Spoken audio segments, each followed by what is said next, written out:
నేను ప్రశాంతంగా చాలా ఫ్రీగా జనంతో కలిసి తిరగటం జరిగింది. అలా తిరిగే మనిషికి మీరు అనవసరంగా ఇటువంటి ఆపాదించడం అనేది కరెక్ట్ అయిన విషయం కాదు.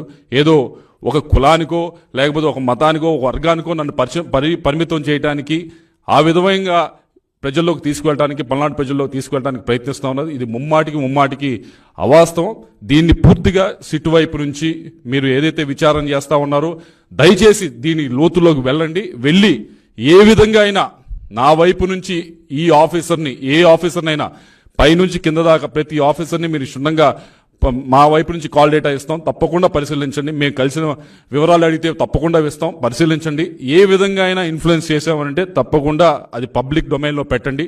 ఒకవేళ నా వైపు నుంచి ఎవరైనా ఇన్వెస్టిగేట్ చేసి ఏ విధమైన అల్లర్లు సృష్టించడానికైనా పల్నాడులో ప్రయత్నించుంటే తప్పకుండా నేను ఏమి దానిలో మొహమాటు పడట్లేదు, తప్పకుండా నా పేరు కూడా మీరు ఛార్జ్ షీట్లో